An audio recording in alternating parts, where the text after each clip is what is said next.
Hi everyone, I am the founder of the Grey Blind Owl. Today we will learn what a recursive function is, how and why it is used. As the name suggests, recursive functions call and refresh themselves until you set their limits. It should not be considered independent of a classical function. In this tutorial, we will show you how to use it in a simple way, and then we will make a good example for understanding.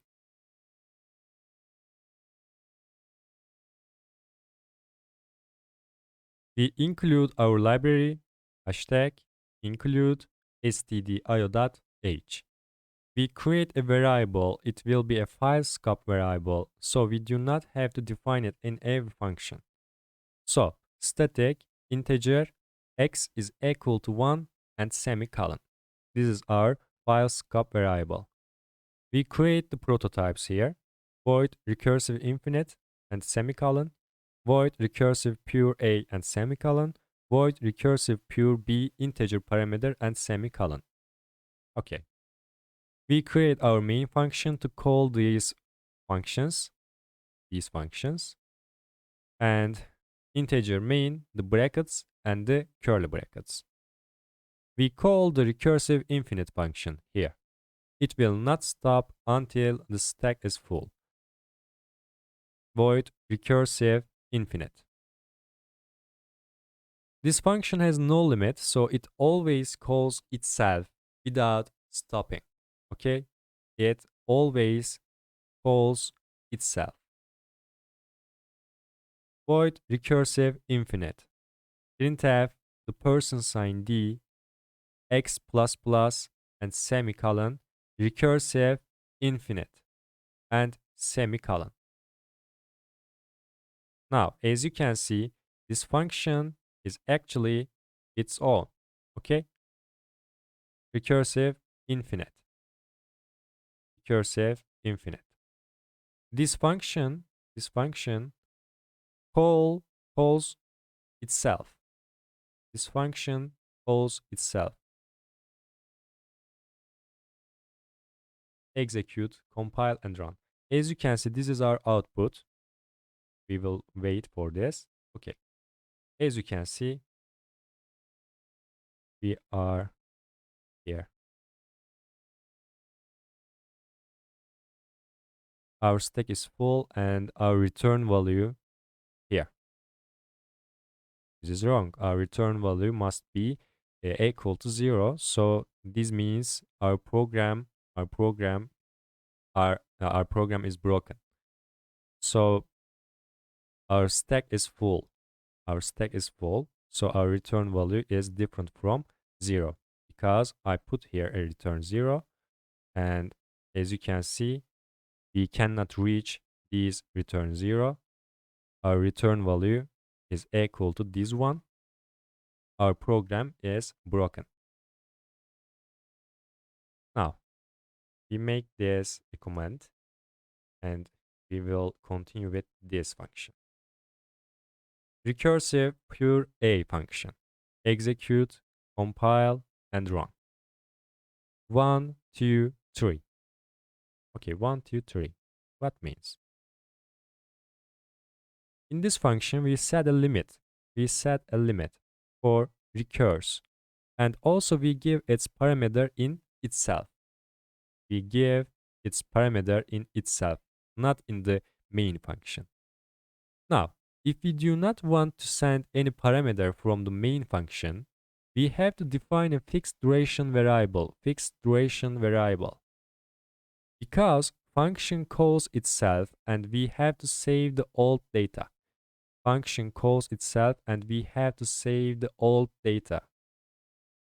So static int number is equal to 1 and semicolon if number is less than 3 or if number is equal to 3, printf the person sign d number and semicolon number plus plus, increase our number parameter, and semicolon recursive pure a and semicolon.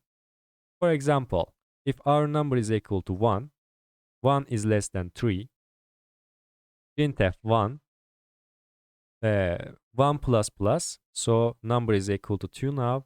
Recursive pure A. Now our number is equal to 2. Now 2 is less than 3. And printf 2 plus plus. Our number is equal to 3 now. Recursive pure A. Our number is equal to 3 now. 3 is equal to 3. Printf 3 plus plus. So our number is equal to 4 now. Recursive pure A and semicolon. Our number is equal to 4. Number, so 4 is not less than 3. 4 is bigger than 3. So our if is broken here. And our function also is broken here. And we will see the output 1, 2, and 3. Okay. The function calls itself here. But we have some limits here. Number is less than or equal to 3. This is our condition. If there is no condition, it will be like that. Infinite. Okay, let's try the third one. We make this command and we try the recursive pure B. We send a parameter 1 and semicolon. Now, in this function, we set a limit for recurse again, like recursive pure A. And also we send its parameter from the main function, not in the function. We send our parameter from the main function. So void recursive pure B integer number. This is our parameter. And if we want to send a parameter from the main function, we have to create our recursive function with a parameter. Okay, therefore we do not have any fixed duration variable. Because if number is less than 3 or number is equal to 3, printf the person's ID number plus plus, and semicolon recursive pure B number. Now, for example, our number is equal to 1 here. We send 1. So this integer number is equal to 1. Okay. 1 is less than 3. Printf 1. Number plus plus 1 plus plus. So our number is equal to 2 now. Recursive pure B 2. So integer number is equal to 2 now. 2 is less than 3. Printf 2 plus plus. So our number is equal to 3 now. Recursive pure B 3. And semicolon. Integer number is equal to 3 now. 3 is equal to 3. And printf 3 plus plus is equal to 4. Recursive pure B 4 and semicolon. Now integer number is equal to 4. 4 is bigger than 3. So our if is broken here and our function is also broken here. And if we compile and run this program, 1, 2, 3 again. But we use two different methods. Recursive pure A without a parameter from the integer main function, and recursive pure B with the parameter from the integer main function. So we finish our program, return 0. Okay, we are on the second part of this tutorial. Here's a simple example. We will calculate a numbers factorial with a recursive function. Okay, we include our library here. Hashtag include stdio.h. We create our factorial function, integer, factorial recursive, integer n with a parameter. And if n is equal to 1 or n is equal to 0, return 1 and semicolon, because 1 factorial and 0 factorial are equal to 1. So we return directly 1 value to our main function. After that, else if n is less than 0, n is less than 0. We warn our user due to his or her wrong entry. Printf, wrong entry, and semicolon. This function finishes our program with return 1. This function, exit1 function, finishes our program with return 1. If something is wrong, we generally return 1 value. Okay, return 1 value. But this return is different from this return value. Okay, I will show that in the output section. And else we call our function again and again until its parameter goes to 1. After that, we return it to our main function.